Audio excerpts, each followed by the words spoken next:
오늘의 말씀은 주신 두루마리를 입읍시다. 아멘. 주신 두루마리를 입읍시다. 이제 오늘의 말씀입니다. 자, 왜 유대의 지도자들이 예수님을 싫어할 정도가 아니고 경멸하고 결국 나중에 예수님을 죽였을까요? 또 예수님만 그렇게 한 것이 아니고 예수님을 따르는 그의 제자들, 그의 복음을 받아들이는 모든 사람들을 유대인들은, 유대교회에 속한 사람들은 쫓아다니면서 그들을 못살게 굴었습니다. 그래서 그리스도인이 생기는 곳에 가서 그들을 방해합니다. 처음에는 예루살렘에 그 복음이 증거되었을 때 예수님을 따르는 제자들을 죽이러 다녔습니다. 그 중에 대표적인 인물이 우리에게 잘 알려진 사도 바울, 그 당시 이름이 사울이죠. 그런 일을 했어요. 왜 그들은 그렇게 예수님을 경멸하고 예수님을 믿는 자들을 경멸하고 결국 끝에는 뭐예요? 예수님을 죽이고 그를 따르는 자들을 죽으면서 그렇게 그냥 악착같이 그들을 쫓아다니면서 그들을 싫어했을까? 자, 이유는 간단하겠습니다. 예, 그 배후에는 사단이 있다지만 그들이 왜 예수님을 싫어했냐면 그들이 전하는 복음이 무엇이었습니까? 주 예수를 믿으라. 그리하면 너와 내 집이 구원을 얻으리라. 아멘. 주 예수를 믿으라. 여태까지. 근데 이 지금 예수님 또 예수님의 제자들이 그냥 생판 알지 못하던 어떤 특별한 책을 갖고 그런 얘기를 했으면 혹시 방해를 덜 받았을지도 모르는데 그들이 정말로 그들의 경전, 모세의 오경, 그 다음에 이사야서 모든 그 구약 성경 모든 것을 가지고 뭐예요? 똑같이 그 성경을 가지고 그들은 메시아에 대해서 얘기하는데 더 그들을 화를 나게 한 것은 앞만 봐도 그는 메시아가 아닌데 그가 메시아라는 것이었습니다. 무슨 얘기인지 알겠어요? 그들의 눈에는 그가 메시아로 절대로 안 보였어요. 근데 그가 메시아고 그 다음에 그가 결국 그를 죽이잖아요. 죽은 다음에 그들의 눈이 그걸 보았는데 십자가에서 분명히 죽었는데 그 다음에 3일 후에 부활하셨다는 소문이 들리고 여기저기 보이기 시작하고 뭐예요? 그 다음에 또 승천하셨다는 이런 말씀까지 합니다. 그런 복음을 전하면서 뭐예요? 이제 그가 가신 그대로 다시 내려와서 당신을 따르는 자들, 그를 믿는 자들을 데리러 오신다는 그 복음을 그것을 그들이 갈 수 있었기 때문에 그들은 뭐예요? 그리스도인들이 가는 곳마다 멸시를 받고 핍박을 받았던 것입니다. 자, 왜? 그들이 알고 있던 뭐예요? 그 가르침과 예수님께서 가르치는 그 가르침이 뭐예요? 사실은 상반된 것이 아니었는데 그들의 귀에는 상반되게 들렸던 것입니다. 똑같은 성경을 그들은 뭐예요? 그들만이 성경에 뭐예요? 참 성경을 그 도를 컸다고 생각하는 사람이었고 그들 외에는 하느님과 관계에 있어서 뭐예요? 그들 이상 능가할 사람이 없다고 자부심을 가졌던 그들인데 뭐예요? 뜻밖의 참 사람이 나타나서 뭐예요? 근데 그냥 뭐 복음을 전하는 것 정도는 괜찮았는데 기적이 따라요. 장님이 눈을 뜹니다. 귀머리가 듣습니다.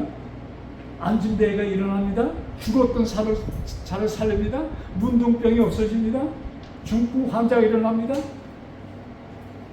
그런 일을 정말로 우리가 들을 때 지금 그 은혜의 기별이 그들에게 뭐예요? 그들의 그 가슴이 말이죠. 그냥 얼마나 미운지 불이 탈 정도로 그를 미워하고 결과는 죽였다 이것입니다. 자, 우리 사도행전 7장에 보면은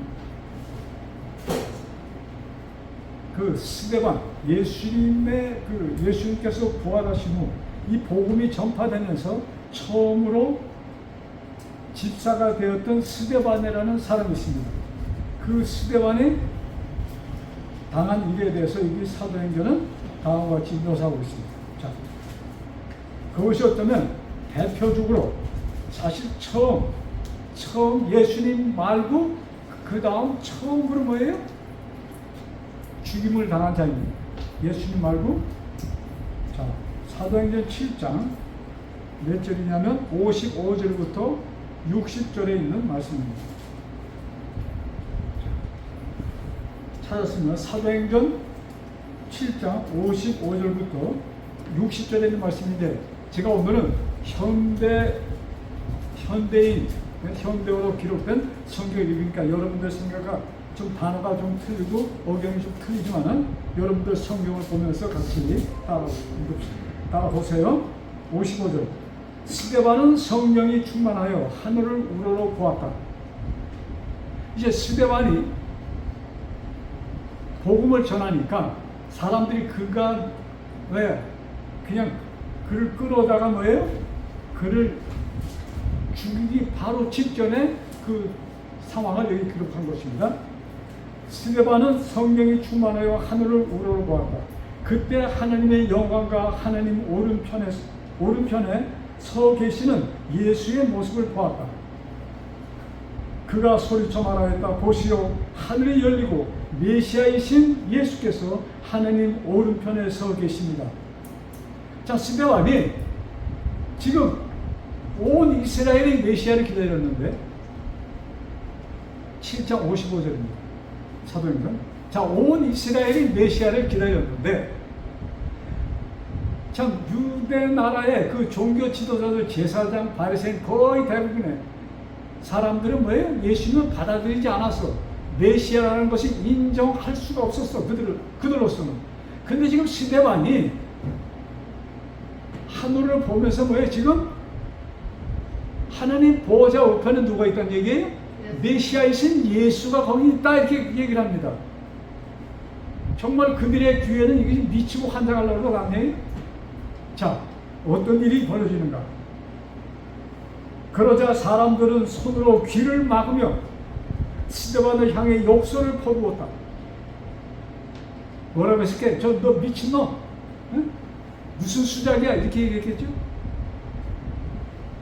그 다음에 그리고는 돌을 들고 그를 성 밖으로 끌어내었다. 공중인들 곧 사형 집행인들이 겉옷을 벗어 사울이라는 청년의 방 앞에 놓았다. 이제 거기에서 그러니까 인민 재판 비슷한 거예요. 그냥 종교 지도자들이 모여서 그 얘기 듣다가 아, 저놈은 죽여야 돼. 저건 지금 말도 안 되는 소리를 해. 하면서 뭐예요? 그 자리에서 즉각적으로 그냥 죽이는 것입니다. 그래서 아마 두루마리 입었겠죠. 그러니까 돌 던지기가 불편할 테니까 웃도리를 벗고 말이에요. 돌을 들고 지금 스데반한테 돌을 던진다는 얘기입니다. 자, 그러나 돌들이 우박처럼 날아오는 속에서 스데반은 주 예수님 제 영혼을 받아 주소서 하고 기도를 드렸습니다.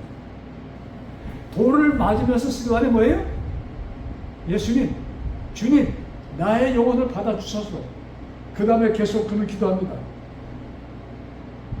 그리고 무릎을 꿇고 주님, 이 죄를 저들에게 돌리지 마소서 하고 큰 소리로 부르짖었다. 그 말을 남긴 뒤 그는 눈을 감았습니다. 그가 죽기 전에 스데반의 뭐예요? 기도.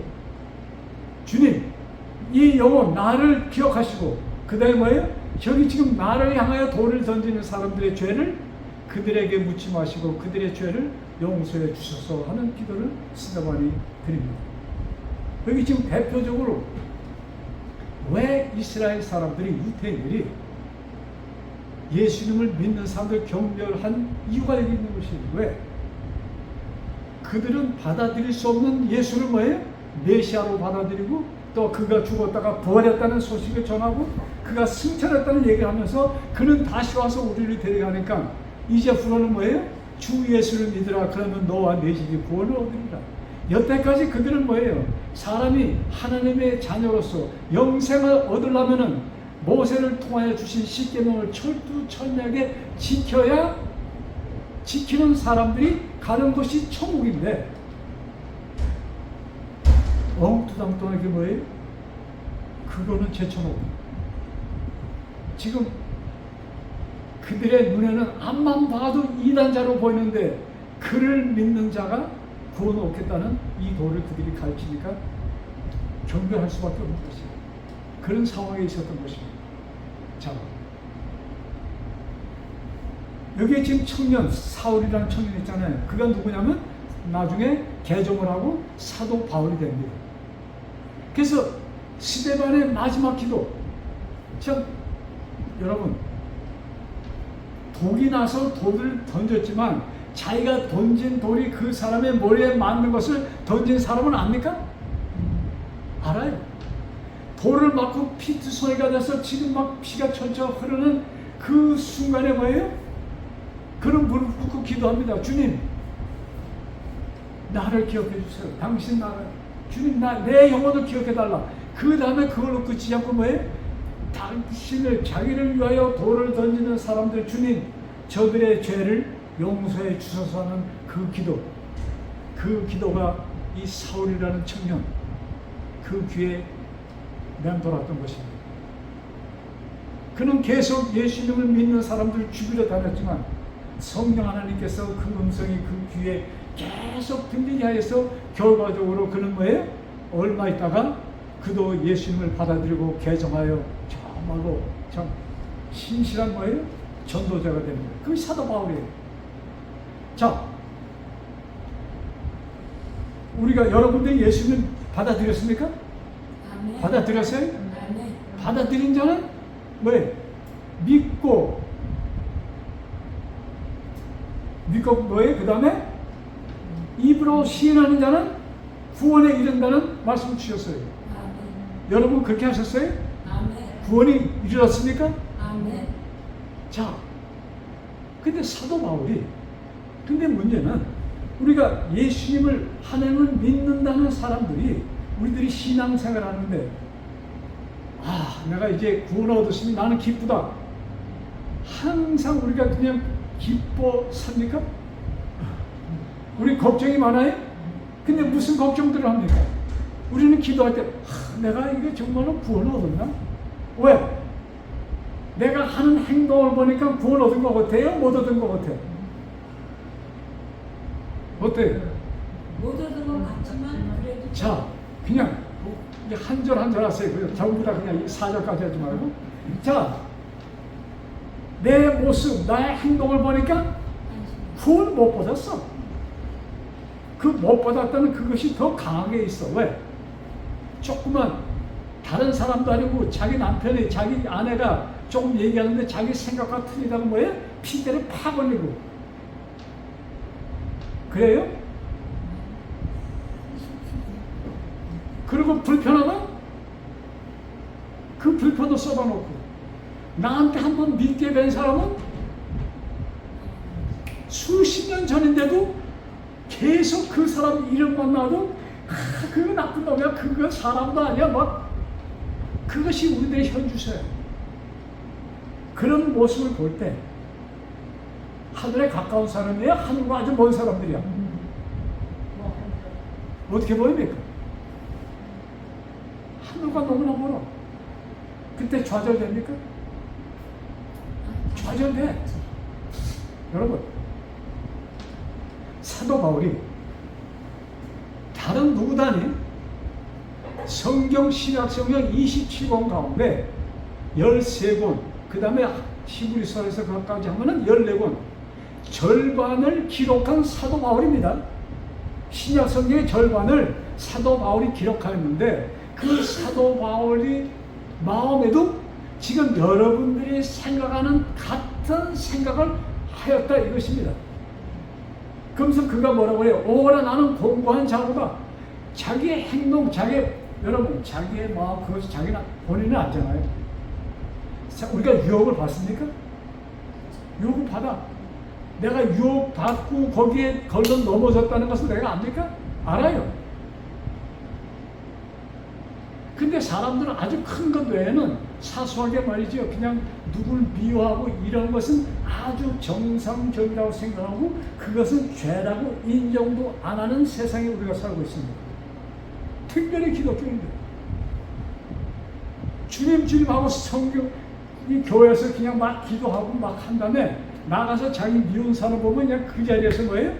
욕하는 것이 우리 사람들의 현 주소라 이것입니다. 자, 제가 하는 얘기 그냥 뭐 표현하지 말고 속으로 가슴에 손을 얹고 잘 들으세요. 자, 로마서 7장 이 성경 펴세요. 로마서 7장에 사도 바울의 간증이 여기 기록되어 있습니다. 자, 사도 바울이 로마서 7장입니다. 신약성경이죠? 240. 찾았어요? 로마서 7장 15절부터 좀 긴데 제가 저 현대어로 기록된 이게 굉장히 참 이해하기가 쉽게 되어 있어요. 그래서 제가 이것을 읽습니다. 자, 귀를 기울이고 잘 들어보세요. 로마서 7장 15절부터 24절까지입니다. 나는 나를 도무지 자, 사도 바울이 한 얘기입니다. 나는 나를 도무지 모르겠습니다. 속으로는 올바른 일을 해야 하지만 해야지 하면서도 그렇게 되지 않습니다. 누가 한 얘기예요? 사도 바울. 옳은 일을 해야 된다고 생각하는데 돼야 안 돼? 안 돼. 그리고는 내가 원하지 않는 것, 내가 미워하는 것만 저지르고 있습니다. 내가 하기 싫어하는 것, 그것을 하고 있다 이것입니다. 그 다음, 나는 내 행실이 잘못되었다는 것도 내가 어기고 있는 율법이 선하다는 것도 잘 알고 있습니다. 그러면서도 이러는 나를 어떻게 할 도리가 없는 것입니다. 이런 나는 이미 내가 아니기 때문입니다. 내가 이런 악한 일을 시키는 것은 내게 이런 악한 일을 시키는 것은 내 속에 들어있는 나보다 더 힘이 센 죄입니다. 나라는 존재가 있고 그 안에 또 뭐가 있어요? 죄라는 존재가 있어요. 내가 원하지 않는 이런 생각, 악한 생각. 네? 여러분, 예수님께서 십계명에 대해서 말씀하면서 남을 미워하면 뭐 하는 거였다 벌써? 미워하는 자체가 살인죄라고 그랬어요. 지나가는 여자를 보고 마음의 음욕을 품면 그것은 이미 간음하였다고 했어요. 그렇게 따지면 간음하지 않는 남자가 있을까? 그렇게까지 예수님이 하신 대로 생각하면은 도대체로 뭐의 십계명을 지킬 수가 없어. 이것을 지금 사도 바울이 얘기하는 거예요. 사도 바울이 전도하러 다니면서 혼자 다녔습니다. 전도하러 다니면서 친절하고 아름다운 여인들 봤을 때 순간적으로 음욕을 품었을까요? 글쎄 뭐. 자, 그 다음 내게 이런 악한 일을 시키는 것은 내 속에 들어있는 나보다 더 힘이 센 뭐예요? 죄입니다. 그 다음 나는 내 육신 안에 올바른 것이 하나도 없다는 사실을 알고 있습니다. 우리 몸 안에 뭐가 없어요? 올바른 것이 없어.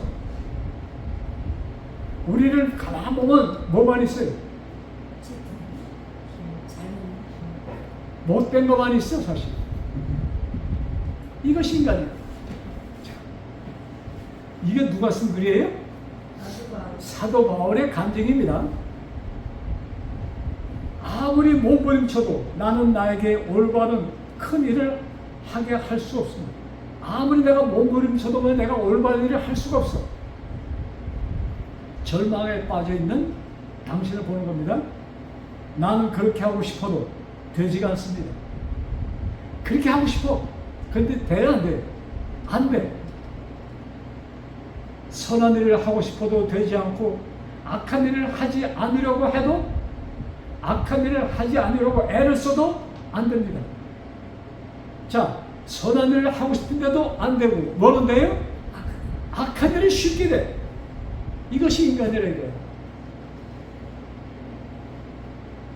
이제 내가 원하지 않는 일을 하고 있는 게 사실이라면 문제는 분명해집니다. 죄가 아직도 나를 사로잡고 있다는 사실입니다. 자, 여러분, 사도 바울이 죄에 사로잡고 있다는 간증을 할 정도면 우리는 어떨까요? 우리는 아예 죄에 쩔은 사람들입니다. 삶은 계란을, 하얀 계란이 간장에 집어넣고 끓이면 어떻게 돼요? 쩔잖아요. 새까매지잖아요. 그것처럼 우리의 모습은 뭐예요? 이 죄에 그렇게 쩔었다고 합니까? 자, 계속 있습니다. 24절, 21절. 나 스스로는 올바른 일을 원하나 어쩔 수 없이 잘못된 일을 해버리는 이것이 인생의 현실 같습니다. 참 심각한 얘기죠. 속으로 하나님의 뜻을 따라서 살고 싶어 하면서도 내 속으로는 하나님의 뜻대로 살기 원하는데 그 다음에 뭐예요? 내 속 깊은 곳에 어떤 다른 것이 있어서 그것이 내 마음에 분란을 일으켜 나를 누르고 아직도 내 속에 도사리고 있는 죄의 노예로 만들어 버립니다. 나는 마음으로는 늘 기쁨으로 하나님 섬기는 종이 되기를 원하면서도 실제로는 여전히 죄의 노예가 되어 있는 자신을 봅니다. 이제 여러분은 내 형편이 어떻다는 것을 아셨을 것입니다. 아, 나는 얼마나 비참한 처지에 놓인 인간입니까? 누가 이 죽을 수밖에 없는 노예 상태에서 나를 해방시켜 줄 것입니까? 여러분, 이것이 사도 바울의 간증이었습니다. 자, 여러분, 사도 바울이 이 간증으로 끝났으면 어떻게 돼요? 희망이 있어요? 절망이에요. 여러분, 사람들은 내 자신의 의지로 돌을 깎으면 선한 사람이 된다고 생각을 합니다. 근데 그렇지 않은 것이 인간이에요. 그렇게 못해. 자, 25절. 여기 참 놀라운 말씀이 기록되어 있습니다. 지금 25절부터 몇 절부터 읽어갑니다. 하나님께 감사드립니다. 사도 바울이 그렇게 자기 자신의 속을 완전히 봤잖아요. 희망이 있어요, 없어요? 절망이야. 그런데 이 순간 사도 바울이 희망을 봅니다. 자, 여기에 저를 좀 주목했어요. 이 순간 사도 바울이 희망을 볼 수 있도록 그의 눈을 뜨게 한 것이 누굽니까? 이것이 성령 하나님의 역사인 것입니다. 자, 하나님께 감사드립니다. 우리 주 예수 그리스도께서 나를 해방시키셨습니다. 그분이 나를 해방시키셨습니다. 어디서의 해방이에요? 죄에서의 해방을 그분이 시켰다 이것입니다. 누가? 예수님께서. 그 다음에 8장 1절입니다. 그러므로 이제 그리스도 예수에 속한 사람은 결코 정죄함이 없습니다. 아멘. 그리스도에게 속한 자는 뭐가 없어요? 자, 여기 주목했어요. 사람이 변했습니까? 사도 바울은 자기가 볼 때 죄투성이에요. 근데 성령 하나님께서 그에게 말씀합니다. 바울아, 너는 안 돼. 그런데 뭐예요? 그러기 때문에 너는 내가 필요해. 이것이 예수님 말씀이에요. 그러기 때문에 그래서 그리스도 안에 있는 자는 뭐예요? 새로운 피조물이라는 것이 여기서 나온 거예요. 사도 바울이 여러분, 그는 성경 박사였습니다. 율법 박사예요. 그것을 그는 자신이 예수님을 만나기 전에는 사도 바울은 자기가 그것을 철저히 다 지키는 자라고 자신을 가졌습니다. 그런데 따지고 보니까 그건 뭐예요? 그것이 아니었어. 진정한 그 속에는 뭐예요? 그런 죄가 있다는 것 자체를 그는 모르고 무조건 뭐예요? 내가 지금 겉에 나오는 십계명. 자, 사람이 내가 누굴 미워해. 근데 죽이지 않으면 10계명은 뭐예요? 살인죄 증거예요? 아니야. 사도 바울은 그렇게 겉에 나온 그 모습, 기록된 계명을 겉에 나오는 모습으로 뭐에 지키고 있었다는 뜻이 합니다. 근데 그가 진리를 깨달은 후, 즉 예수를 받아들일 후에는 뭐에 그 양심의 호소가 일어납니다. 바울아, 이건 아니야. 아시겠어요? 그 음성을 누가 주는 것이냐? 성령 하나님께서 그에게 그 깨달음을 주시는 겁니다. 자, 생명을 주시는 성령의 능력이 죄와 죽음의 악순환에서 나를 해방시켜 주셨기 때문입니다. 누가 나를 그 악에서 해방시켜 줬어요? 성령께서 나를 해방시켜 주셨다 이것입니다. 하나님의 율법을 알고 있는 것만으로 죄의 지배를 벗어나 구원받을 수가 없습니다. 내가 하나님의 계명을 아는 것으로 구원이 따를 수가 없다는 얘기입니다. 받아들였다고 해서 되는 것이 아니에요. 율법을. 자, 우리는 그 율법을 다 자, 들으세요. 우리는 그 율법을 다 지킬 수도 없거니와 율법을 지킬 수 있다 없다? 없답니다. 율법을 지킬 수가 없어요. 아니, 지킬 수 없는데 왜 그걸 지키라고 주셨지? 그래서 우리가 여기에서 그 지키라는 말씀이 무엇인가 이것을 깨달아야 돼요. 자, 그 다음 또 실제로 지키려고 하지도 않습니다. 지킬 수도 없고 지키라고도 하지도 않아 사람들이. 그래서 하나님께서 우리를 구원하실 수 있는 다른 계획을 실행하셨습니다. 자, 사람들이 지킬 수 있다 없다? 없어. 지키려고도 안 해. 그렇게 되면 사람들은 뭐예요? 멸망이야. 이제 하나님께서 뭐 이들을 구원하시기 위해서 다른 방법을 쓰셔야 되는 것입니다. 그 다른 방법이 무엇인가? 자, 그래서 하나님께서는 우리를 구원하실 수 있는 다른 계획을 실행하셨습니다. 자신의 아들을 사람의 몸으로 보내어 우리의 죄를 없앨 희생제물로 삼으심으로써 우리를 지배하는 죄를 멸하신 것입니다. 그래서 하나님께서 계명을 주셔서 사람들에게 지키라 하셨습니다. 사람들이 지키지 못합니다. 하나님께서 아셨어요? 그러면 왜 계명을 주셨는가? 왜 계명을 주셨을까요? 뻔하게 지킬 수 없는데 왜 주셨어?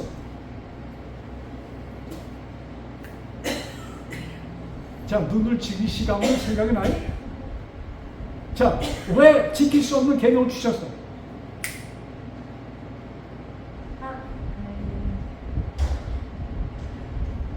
왜? 하나님을 필요로 하라고. 여러분, 나는 할 수 없다는 것을 확실히 알도록 계명을 주셨다 이것입니다. 내 의지로는 의인이 절대로 될 수 없어. 근데 우리는 여태까지 뭐예요? 하나님의 계명을 신실히 지켜야 돼. 율법을 다 지켜야 돼. 안식일을 잘 지켜야 돼. 또 뭐예요?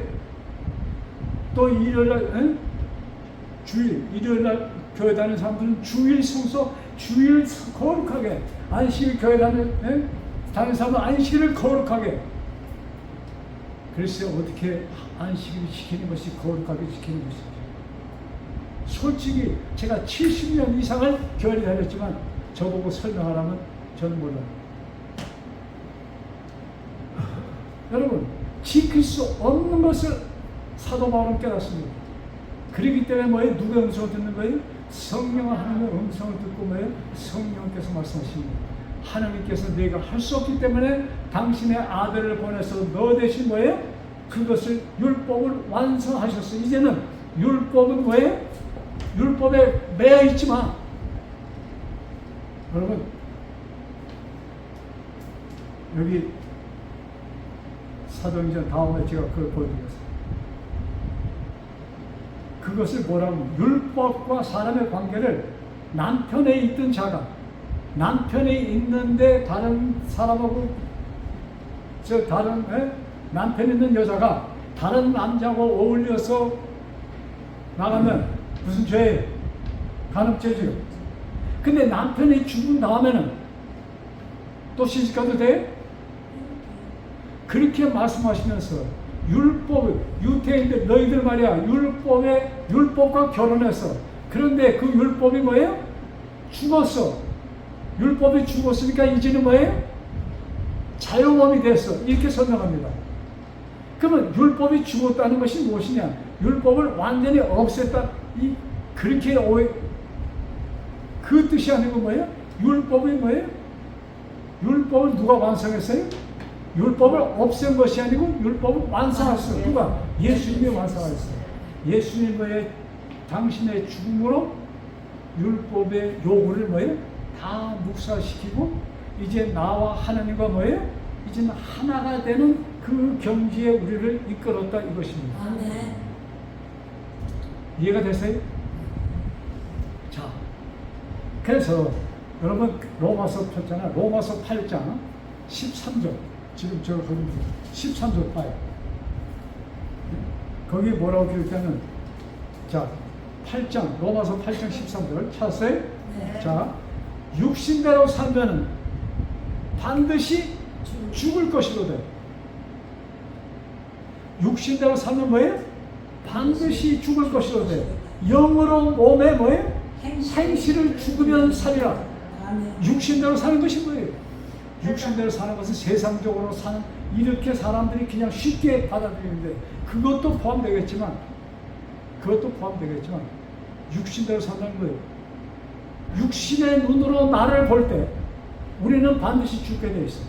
사도 바울이 성령 하나님의 음성을 듣지 못하고 나는 할 수 없어. 근데 누가 할까? 하나님께서 하셨구나 하는 것을 그가 깨닫지 못하였으면 사도 바울은 이 죄책감 속에 어떻게 될까요? 좌절하여 결국은 죽게 되는 것입니다. 이것을 얘기합니다. 육신적으로 산다는 것이 그거예요. 육신적인 안목, 육신적인 생각으로 모든 것을 판단하여 사는 거예요. 그렇기 때문에 우리가 뭐예요? 성령 하나님을 통해서 뭐예요? 성령 하나님이 오셔서 육신적인 그 안목을 뭐예요? 제한하시고 성령의 눈으로 누굴 보는 거예요? 성령의 눈으로 우리가 성경 말씀을 보고 성령의 눈으로 하나님을 바라보고 성령의 눈으로 하나님을 내 마음에 모신 자에게는 뭐가 없어요? 죄가 없는 것과 자 죄를 있는데 없다고 인정하는 것과 죄를 완전히 없앤 것과 차이가 있습니까? 있죠. 근데 있는 것을 없다고 하시는 겁니까? 완전히 제거했기 때문에 없다고 하는 거예요. 완전히 제거했기 때문에 없다는 것입니다. 아멘. 이것이 성경의 진리예요. 자, 그래서 이 무조건적인 제가 이 말씀 가지고 몇 개월 동안 고민했는지 몰라. 영으로 산다는 것이 무엇이고 육으로 산다는 것이 무엇인가. 제가 이 말씀을 깨닫고 말이지 그냥 너무나 기뻐서 말이죠. 그냥 속으로 찬양을 하면서 제가 기도를 드렸어요. 하나님 정말로 이 수수께끼 풀어줘서 감사합니다. 그래서 여러분에게 수수께끼가 안 되는지 모르겠는데 엄청난 수수께끼. 야 이걸 어떻게 이렇게 보고 저렇게 써보고 제 공책에 가면 거기에 대한 얘기가 여러 페이지가 기록되어 있어요. 근데 비로소 이 말씀을 지금 눈이 뜨기 시작했어요. 얼마나 감사한지. 자, 그래서 우리가 믿는 우리가 이 구원에 이르는 것을 아주 쉽게 예수님께서 비유로 말씀해 주셨어요. 자, 성경 읽지 않고 제가 말씀드릴게요. 여러분, 예수님의 주신 비유 가운데 왕의 아들 잔치 얘기 들어봤어요? 그 왕이 청첩장을 보냅니까? 네. 보내요. 청첩장을 받은 사람들이 다 결혼식 날 옵니까? 아무도 안 왔어. 왕이 화가 나요? 화가 나서 말이죠. 이 못쓸 놈들 하고서 근데 결혼식은 해야 돼. 아무도 없어. 어떻게 합니까? 다시 사람들을 모으기 시작합니다. 그래서 나중에는 어떻게 해요? 결혼 잔치집을 채우기 위해서 길에 나가서 그냥 보이는 대로 선한 사람이나 악한 사람이나 가난한 사람이나 하여튼 눈에 보이는 사람을 다 끌어다가 잔치집에 옮겨놓습니다. 잔치 채워졌어요? 그 다음에 왕이 야 이제는 이 잔치 이 풍경 어떻게 하면서 결혼식장에 들어갑니다. 들어가면서 보니까 뭐 길에서 막 데리고 왔으니까 들어올 때 사람들에게 뭘 줬을까요? 여러분 왕의 아들의 잔치집에 반바지 입고 쇠아빠 신고 앉을 수 있어요? 그러니까 들어오는 사람들한테 다 그냥 옷을 줬어. 그래서 앉혔는데 한 사람을 보니까 그 옷이 아니고 다른 옷을 입고 있어. 그래서 왕이 그 무슨 왜 너 옷 안 입었어? 하니까 우물쭈물하니까 이 악한 자를 데리고 나가. 그 자는 왜? 너는 여기 있을 자격이 없어서 쫓아오는 거야. 자, 그들이 입었던 옷은 무슨 색깔이었을까? 깨끗한 거, 하얀 거? 그들이 입었던 옷은 붉은 피가 묻은 두루마리였습니다. 아멘. 예수님의 피로 붉어진 두루마기를 그들은 입고 있었던 것입니다. 거기에 모인 사람들은 예수님의 피가 나의 죄를 어떻게 했어요? 나의 모든 죄를 도말하였다는 것을 받아들이는 사람들이 거기 있었던 것입니다. 여러분, 이 예수님의 비유를 가지고 저 교회에서는 이렇게 아주 그냥 이상하게 설명합니다. 성품이 변화된, 다 성품이, 그 잔치에 들어온 사람들이 하늘에 가는 사람, 그 하늘나라에 들어간 광경을 얘기하는데, 성품이 완전히 소화된 사람들, 거룩하게 된 사람들이 가는 잔치집이라고 설명하면서 그 한 사람은 성품이 변화되지 않았기 때문에 쫓김을 받았다고 얘기를 합니다. 저는 그것을 그렇게 믿을 수가 없어요. 거기에 있는 사람들은 뭐예요? 예수님의 피가 묻은 붉어진 두루마기를 입고 있었던 자들이었습니다. 그래서 그 두루마기를 거부한 사람들은 있을 수가 없어요. 그래서 그것을 거부하지 않고 받아들인 자들이 가는 것이 천국이에요. 그래서 예수님께서 나의 죄를 완전히 도말했다는 것은 뭐예요? 받아들이는 자들이 살 곳이 뭐예요? 천국이라 이것입니다. 그래서 여러분, 그것이 이루어지게 하여 성령 하나님께서 로마서 8장 26절에 거기 여러분 자기 책이면 거기다 동그랗게 해놓으세요. 로마서 8장 26절. 로마서 8장 26절. 거기 뭐라고 기록되어 있어요? 8장 26절. 자, 제가 읽습니다. 성령께서도 연약한 우리를 도와주십니다. 우리가 무엇을 어떻게 기도해야 할지 모를 때, 자, 우리가 어떻게 기도해야 할지 모를 때 성령께서는 말로 다 표현할 수 없는 절실한 감정을 가지고 우리를 위하여 기도해 주십니다. 아멘. 누가 나를 위하여 기도하고 있어요? 성령 하나님께서 나를 위하여 탄원하고 계시다 이것입니다. 내가 하는 기도가 아니고 성령 하나님께서 누구 위하여? 나를 위하여 하나님께 탄원하고 계시다 이거예요. 자, 그 기도가 응답이 될까요? 안 될까요? 응답이 되죠. 성령 하나님께서 나를 위하여 간구하시는데 어떻게 그 기도가 응답을 받지 않겠습니까? 그래서 예수님의 그 붉은 두루마리를 뭐예요? 받아들이는 자, 그들을 위하여 그런 마음, 그런 생각을 갖고 성령 하나님께서 뭐예요? 나를 위해 간구하고 계시다 이 말씀입니다. 그래서 저는 기도 드릴 때 기도합니다. 참, 우리 손자가 우리 같이 살다가 지금 학교가 있잖아요. 지금 17살 돼요. 참 나이가 나쁜 것도 받아들이기 좋고 좋은 것도 받아들이기 좋고 하여튼 그런 나이잖아요. 그래서 기도합니다. 그래서 제가 이렇게 기도해요. 할아버지로서 기도하는 거고, 그 다음에 누가 기도해요? 성령 하나님께서 우리 손자를 위해서 기도해 주신다 이것입니다. 아멘. 누가? 성령 하나님께서 내 손자를 위해서, 그 성령 하나님께서 내 아들을 위하여, 내 딸을 위하여, 나를 위하여, 여러분들 한 사람 한 사람을 위하여 성령 하나님께서 강구하시니 그 기도가 어떻게 응답받지 않을 수가 있겠습니까? 아멘. 그래서 참 하나님 감사합니다. 우리 손자를 위해서 성령님께서 직접 강구해 주시니 감사합니다. 그 기도를 그 다음에 성경은 하나님께서 받아주십니다. 그래서 예수님께서 우리에게 가르치신 기도 가운데 이런 말씀이 있어요. 시험에 빠지지 않게 지켜달라는 얘기였습니다. 여러분, 하나님께서, 성령께서, 예수님께서 강력하게 우리를 구원하시고자 모든 프로젝트를 해놓으셨지만 또 한쪽에서 누가요? 마귀가 강력하게 우리를 칩니다. 그런 소리 듣지 마. 네? 네가 올바로 살아야지. 어떻게 무조건 하나님께 의존해? 그럴듯한 얘기예요. 그럴듯한 얘기. 예수님의 제자 베드로가 당신은 모든 제자들이 너희 시시한 놈들 다 예수님을 떠나도 나는 절대로 떠나지 않을 것이라고 그는 확신했습니다. 근데 그 베드로가 어떻게 됐어요?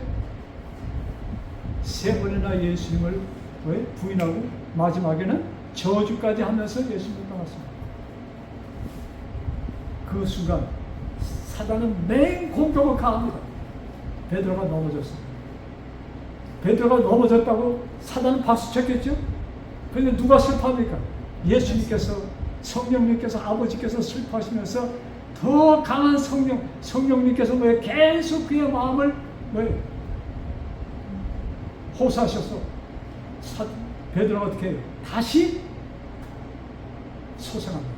아멘. 그것이 우리에게 일어나는 매일매일의 역사인 것입니다. 그래서 하나님께서는 우리가 이 땅에 사는 동안은,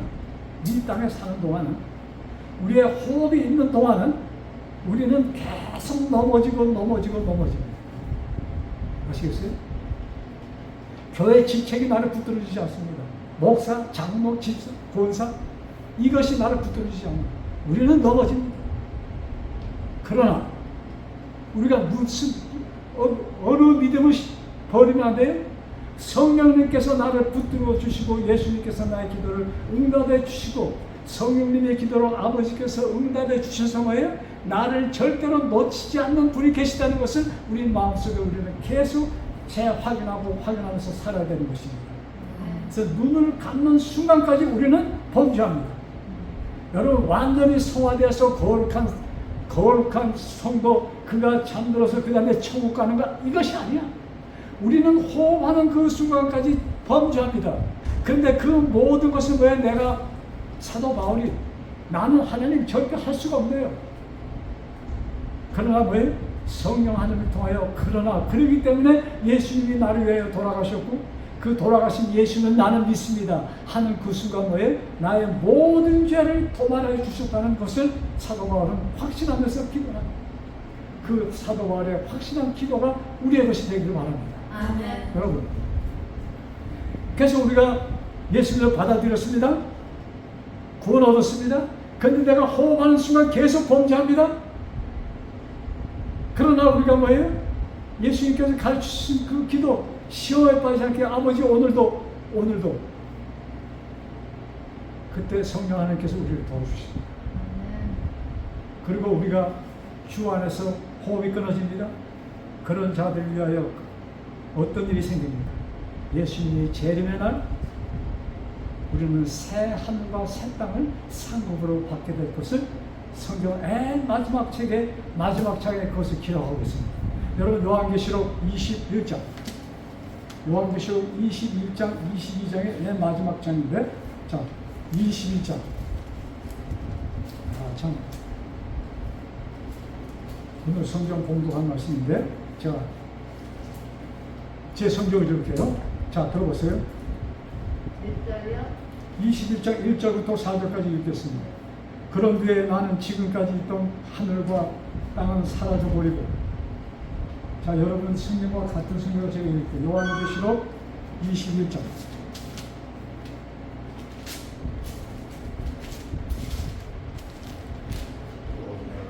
또 내가 새 하늘과 새 땅을 보니 처음 하늘과 처음 땅이 없어졌고 바다도 다시 있지 않더라.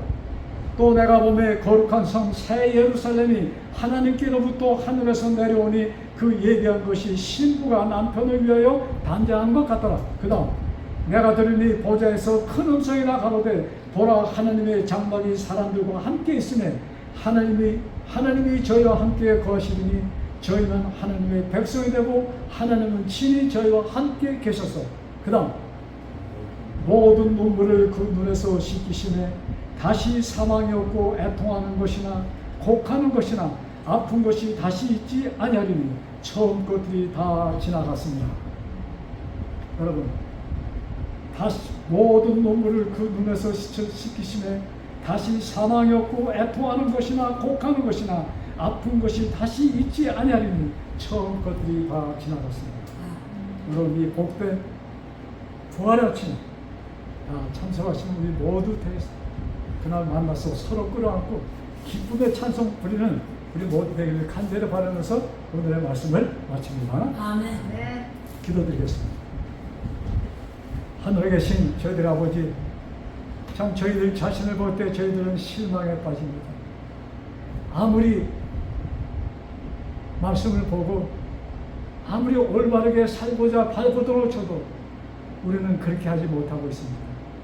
어느 한순간 죄가 나를 점령하여 원치 않는 그런 일들에 빠지는 저희들의 모습입니다.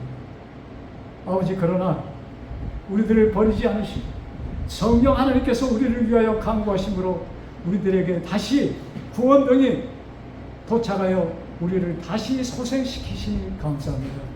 아버지, 우리 그 약속 속에서 우리가 살고 있습니다. 아버지, 이 약속이 내 가슴에서 사라지지 않도록 성령 하나님 계속 붙들어 주옵소서. 여기 머리 숙인 한 사람 한 사람 아버지의 나라에 꼭 만나기를 원하는 우리들입니다. 꼭 기억하여 주시고 그 나라 거기서 만나는 우리 모두 되게 하여 주옵소서. 이 말씀을 듣는 모든 자들이 우리 거기서 꼭 만나 아버지 앞에 찬양하며 감사하는 우리 모두 되게 하여 주옵소서.